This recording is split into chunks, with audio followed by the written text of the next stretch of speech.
നിങ്ങളെ ഏറ്റവും അധികം നിരാശപ്പെടുത്തുകയും സന്തോഷിപ്പിക്കുകയും കരയിപ്പിക്കുകയും ചിരിപ്പിക്കുകയുമൊക്കെ ഒരേ സമയം ചെയ്യുന്ന പ്രവൃത്തി എന്താണ് എന്ന് നമ്മൾ പേരൻസിനോട് ചോദിച്ചാൽ നല്ല ശതമാനം ആൾക്കാർ പറയും സ്വന്തം മക്കളെ പഠിപ്പിക്കുക എന്നുള്ളതാണ് എന്ന്. എൻ്റെ കാര്യത്തിലും അത് വ്യത്യാസമൊന്നുമില്ല. നമസ്കാരം, ഞാൻ ജിൻസാണ്. ഇന്ന് സംസാരിക്കുന്നത് പേരൻസ് കുട്ടികളെ പഠിപ്പിക്കുമ്പോൾ ശ്രദ്ധിക്കേണ്ടിയിരിക്കുന്ന കുറച്ച് കാര്യങ്ങളെക്കുറിച്ചാണ്. അത് ഞാൻ പറയുന്നത് ഇൻസ്റ്റഗ്രാമിൽ കണ്ട ഒരു വീഡിയോ അടിസ്ഥാനപ്പെടുത്തിയാണ്.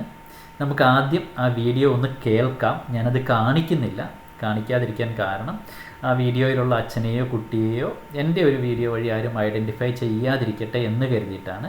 നമ്മൾ ആ ഒരു ഇഷ്യൂയിലേക്ക് മാത്രമാണ് ഫോക്കസ് ചെയ്യുന്നത്, വ്യക്തികളിലേക്കല്ല. അപ്പോൾ ആദ്യം ആ വീഡിയോ ഒന്ന് കേൾക്കാം.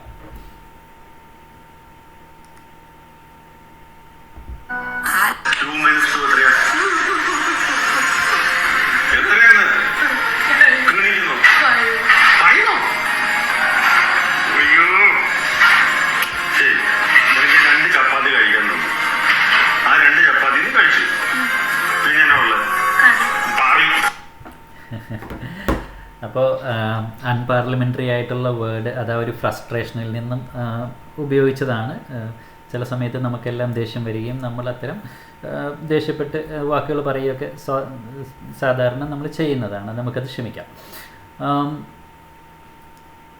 ആദ്യമായിട്ട് പറയാനുള്ളത്, നമ്മൾ കുട്ടികൾക്ക് കൊടുക്കുന്ന സ്നേഹവും കുട്ടികളുടെ പെർഫോമൻസും തമ്മിൽ മാച്ച് ചെയ്യാതിരിക്കണം. നമ്മൾ മാച്ച് ചെയ്യരുത്. നിനക്ക് അക്കാദമിക്കലി ഇത്ര മാർക്ക് കിട്ടിയാൽ, ഇത്ര പെർഫോം ചെയ്താൽ ഞാൻ നിന്നെ ഇത്രയും സ്നേഹിക്കും, അല്ലെങ്കിൽ നീ സ്പോർട്സിൽ ഇത്ര ചെയ്തു കഴിഞ്ഞാൽ ഞാൻ നിന്നെ ഇത്രയും കൂടി സ്നേഹിക്കും, നീ ആർട്സിലും കൾച്ചറൽ ആക്ടിവിറ്റീസിലും ഒക്കെ ശോഭിച്ചാൽ എനിക്ക് നിന്നോടുള്ള ഇഷ്ടം ഭയങ്കരമായിട്ട് കൂടും. അത് ഒരു കുട്ടിക്ക് അത്തരമൊരു ചിന്ത നമ്മൾ കൊടുക്കാൻ പാടില്ല. നമ്മുടെ കുട്ടികളെ നമുക്ക് സ്നേഹിക്കാനായിട്ട് ആകെ വേണ്ടത് അവർ നമ്മുടെ മക്കളാണ് എന്നുള്ള ഒരു ഫാക്റ്റ് മാത്രമാണ്, നത്തിങ് എൽസ്. വേറെ ഒന്നും നമുക്ക് വേണ്ട.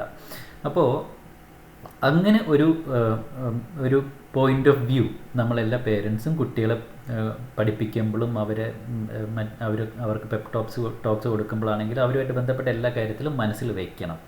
ഇനി ഞാൻ പറയാൻ ആഗ്രഹിച്ച കാര്യങ്ങളിലേക്ക് വരാം. എന്തുകൊണ്ടാണ് നമ്മളിങ്ങനെ ഫ്രസ്ട്രേറ്റഡ് ആയി പോകുന്നത്? അതിനെന്തായിരിക്കും കാരണങ്ങൾ? ഞാൻ 5 റീസൺസാണ് പ്രൈമറിലി പറയാനായിട്ട് ഉദ്ദേശിക്കുന്നത്. ഒത്തിരി റീസൺസ് ഉണ്ടാവാം. ഞാൻ ജസ്റ്റ് 5 വളരെ ക്വിക്കായിട്ട് 5 റീസൺസിൽ ഫോക്കസ് ചെയ്യുന്നു എന്ന് മാത്രം. ഒന്നാമത്തെ റീസൺ നമ്മുടെ ക്ലോസ്നെസ്സാണ്. കുട്ടികളുമായിട്ടുള്ള നമ്മുടെ ക്ലോസ്നെസ്, അതായത് ഇമോഷണലി നമ്മൾ കുട്ടികളുമായിട്ട് ഭയങ്കര ക്ലോസ് ആണ്, ഭയങ്കര അറ്റാച്ച്ഡാണ്. അതുകൊണ്ട് എന്ത് സംഭവിക്കും എന്ന് ചോദിച്ചാൽ, നമ്മൾ പോലും അറിയാതെ ഒരു ഓവർ എക്സ്പെക്റ്റേഷൻ കീപ്പ് ചെയ്യും. നമ്മുടെ സ്വന്തം കുട്ടികളിൽ നിന്നും നമ്മൾ അമിത പ്രതീക്ഷ വയ്ക്കും. അപ്പോൾ അത്തരം അമിത പ്രതീക്ഷകൾ വയ്ക്കുമ്പോൾ, ഇപ്പോൾ ഈ ഒരു വീഡിയോ ഉദാഹരണമായിട്ട് എടുത്താൽ മതി. നമ്മൾ കേട്ട ശബ്ദം, അപ്പോൾ അച്ഛൻ ജസ്റ്റ് പഠിപ്പിക്കാൻ ശ്രമിക്കുന്നു, ഒരു ഉദാഹരണം പറയുന്നു, കുട്ടിക്ക് കിട്ടിയില്ല, അച്ഛന് ദേഷ്യം വരുന്നു. അത് ഇത്രയും സിമ്പിളായിട്ടുള്ളൊരു കാര്യം പഠിക്കാൻ നിനക്ക് എന്തിനാണ് ഇത്രയും സമയം? നോക്കൂ, 3 വയസ്സുള്ള അല്ല 4-5 വയസ്സുള്ള ഒരു കുട്ടിയുടെ ബ്രെയിൻ പോലെയല്ല ഒരു അഡൽട്ടിൻ്റെ ബ്രെയിൻ വർക്ക് ചെയ്യുന്നത്. ഒരു കുഞ്ഞിനത് പഠിക്കാൻ അത്രയും സമയം പോരാ എന്നുള്ളതാണ്. അപ്പോൾ അത് നമ്മൾ മനസ്സിലാക്കണം. ഓവർ എക്സ്പെക്റ്റേഷൻസ് നമ്മളെ പലപ്പോഴും ഫ്രസ്ട്രേഷൻസിലേക്ക് കൊണ്ടുപോകാം. അതിനുള്ളൊരു സാധ്യതയുണ്ട്. രണ്ടാമത്തെ കാര്യം റോൾ കോൺഫ്ലിക്റ്റ് ആണ്. അതായത് ഒരു പേരൻ്റ് എന്നുള്ള രീതിയിലുള്ള നമ്മുടെ റോളും ഒരു ടീച്ചർ എന്നുള്ള രീതിയിലുള്ള നമ്മുടെ റോളും രണ്ടാണ്. നമുക്ക് ആ പേരൻറ്റിൻ്റെ റെസ്പോൺസിബിലിറ്റീസ് എല്ലാം മനസ്സിൽ വെച്ചുകൊണ്ട് കുട്ടിയെ പഠിപ്പിക്കാൻ പോയാൽ അവിടെ നമ്മൾ ഒരുപക്ഷെ ഫ്രസ്ട്രേറ്റഡ് ആവാനുള്ള സാധ്യത കൂടുതലാണ്. ഒരു പേരൻ്റ് കുട്ടിക്ക് പ്രൊവൈഡ് ചെയ്യും, അല്ലെങ്കിൽ കുട്ടിയെ ഒരു നേർച്ചർ ചെയ്യാനായിട്ടുള്ള കാര്യങ്ങൾ കൊടുക്കുക, പ്രൊട്ടക്റ്റ് ചെയ്യുക, ഇതൊക്കെയാണ് ഒരു പേരൻറ്റിൻ്റെ റെസ്പോൺസിബിലിറ്റി. എന്നാൽ ഒരു ടീച്ചറിൻ്റെ റെസ്പോൺസിബിലിറ്റി എന്ന് പറയുന്നത് ഡിഫറെൻ്റ് ആണ്. ടീച്ചറിന് വേണ്ട ക്വാളിറ്റീസ് ഡിഫറൻറ്റുമാണ്. പേഷ്യൻസ് ഉണ്ടാവണം, സ്ട്രാറ്റജിക് ആയിട്ട് വേണം കുട്ടിക്ക് കാര്യങ്ങൾ പറഞ്ഞു കൊടുക്കാനായിട്ട്, അല്ലെങ്കിൽ എന്താ പറയുന്നത്, ഒരു ന്യൂട്രൽ ആയിട്ട് നിൽക്കാനായിട്ട് ടീച്ചറിന് സാധിക്കണം. അതൊക്കെ ഒരു ടീച്ചറിൻ്റെ ക്വാളിറ്റീസാണ്. അപ്പം നമ്മൾ കുട്ടികളെ പഠിപ്പിക്കുന്ന സമയത്ത് നമ്മളൊരു പേരൻ്റായിട്ടാണ് നമ്മുടെ സ്വന്തം കുട്ടിയുടെ കൂടെ ഇരിക്കുന്നതെങ്കിൽ അതൊരു ഫ്രസ്ട്രേറ്റിംഗ് എക്സ്പീരിയൻസ് ആയിട്ട് മാറാനുള്ള സാധ്യത വളരെ കൂടുതലാണ്. അപ്പോൾ ഒരു കുട്ടിയെ പഠിപ്പിക്കാനിരിക്കുമ്പം നമ്മളൊരു ടീച്ചറായിരിക്കണം. ആ സമയത്ത് നിങ്ങളുടെ ബയോളജിക്കൽ ചൈൽഡാണ് എന്നുള്ള രീതിയിൽ നമ്മളിരിക്കാൻ പാടില്ല. അതായത് നമ്മളപ്പോൾ ഒരുപക്ഷെ കൂടുതലായിട്ടും പാമ്പർ ചെയ്യാൻ നോക്കാം, അല്ലെങ്കിൽ കൂടുതലായിട്ട് പേടിപ്പിക്കാൻ നോക്കാം. കാരണം നമ്മുടെ കുട്ടി എന്ന് പറയുമ്പോഴത്തേക്കും നമുക്കൊരു ചിന്തയാണ്, ഹി അല്ലെങ്കിൽ ഷീ ബിലോങ്സ് ടു മീ എന്നുള്ളൊരു ചിന്ത വരും. അപ്പോൾ അത് ഒരു പക്ഷേ ആഡ്വേഴ്സായിട്ട് അഫക്റ്റ് ചെയ്യാനായിട്ടുള്ള സാധ്യതയുണ്ട്. അപ്പോൾ ആ ഒരു റോൾ കൺഫ്യൂഷൻ അത് നമ്മൾ തന്നെ മനസ്സിലാക്കണം. പഠിപ്പിക്കാനായിട്ട് പോയിരിക്കുകയാണ് കുട്ടിയുടെ അടുത്തെങ്കിൽ നമ്മളവിടെ ടീച്ചറാണ്. ഒരു ടീച്ചർ പ്രൊഫഷണലി എന്ത് ചെയ്യുമോ അത് ചെയ്യാൻ പറ്റുമെങ്കിൽ മാത്രമേ അവിടെ പോയിരിക്കാൻ പാടുള്ളൂ.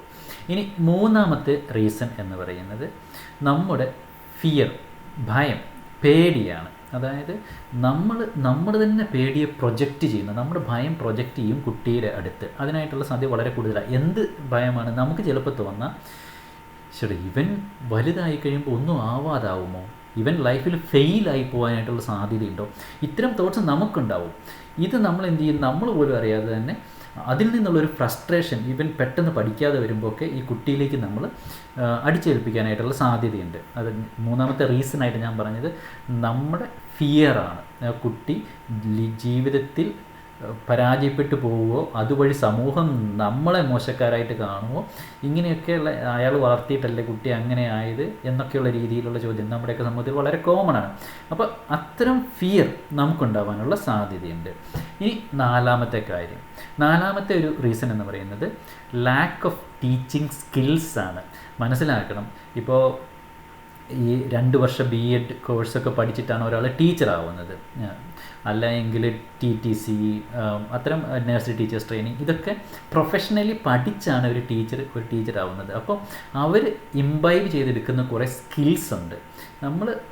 നമുക്കൊരു പക്ഷേ ആ സ്കിൽസ് ഉണ്ടായിക്കൊള്ളണം എന്നില്ല. ഒരു ടീച്ചിങ് എന്ന് പറയുന്നത് എല്ലാവർക്കും ഒരേപോലെ ചെയ്യാൻ പറ്റിയ ഒരു പണിയല്ല. അപ്പം നമുക്ക് ആ പണി പറ്റില്ല എങ്കിൽ നമ്മളത് ചെയ്യാതിരിക്കുകയും അത് അറിയുന്നവർ ചെയ്യട്ടെ എന്ന് വയ്ക്കുകയും ചെയ്യുന്നതാണ് നല്ലത്. പ്രത്യേകിച്ച് കുട്ടികൾ ചെറുതായിരിക്കുമ്പോൾ, വളരെ ചെറുതായിരിക്കുന്ന സമയത്ത്. ഇപ്പോൾ ഞാൻ 1-2 കാര്യങ്ങൾ പറഞ്ഞു കഴിഞ്ഞാൽ, ഒന്ന്, ബ്രേക്ക് ഡൗൺ കോൺസെപ്റ്റ്സ് വളരെ സിമ്പിളായിട്ട് ചെയ്യേണ്ട ഒരു കാര്യമാണ്.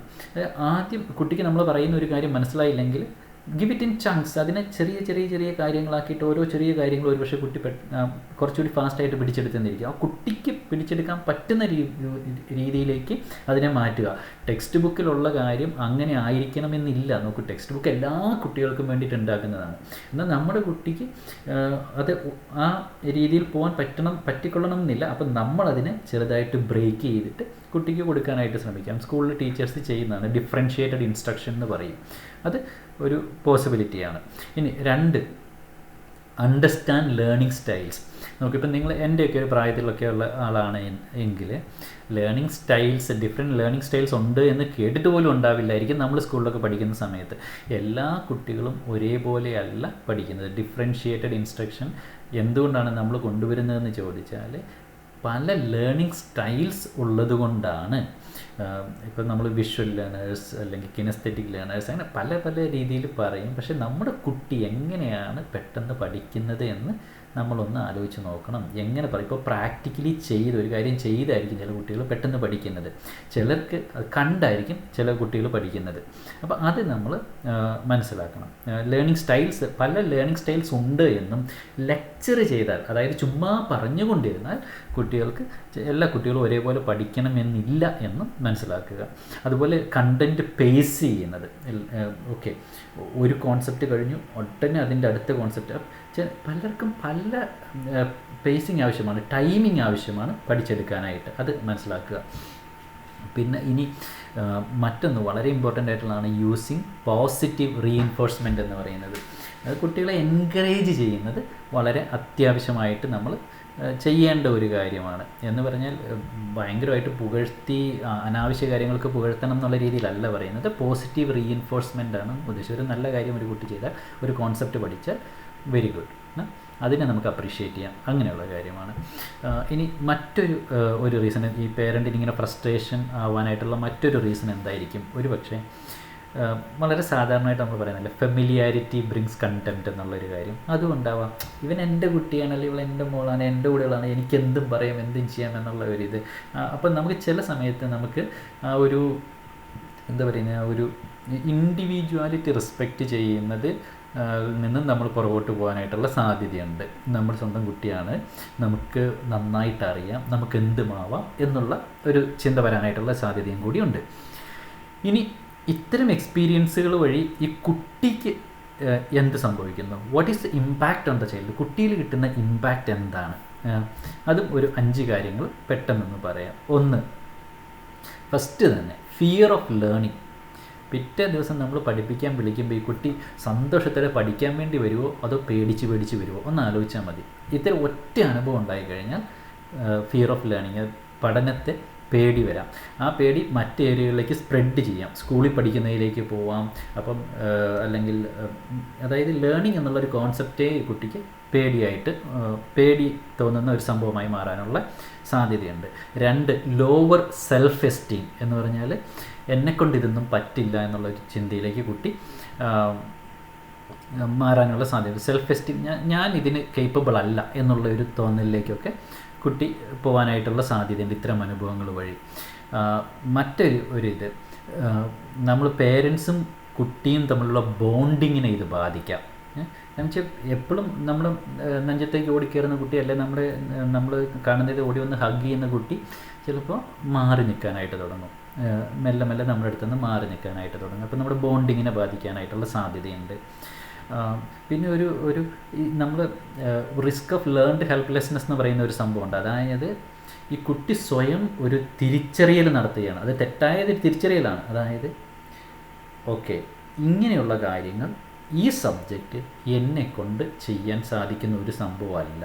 ലേൺഡ് ഹെൽപ്ലെസ്നെസ് എന്ന് പറയുന്ന ഒരു സംഭവം, അത് കുട്ടിക്ക് വരാനുള്ള സാധ്യതയുണ്ട്.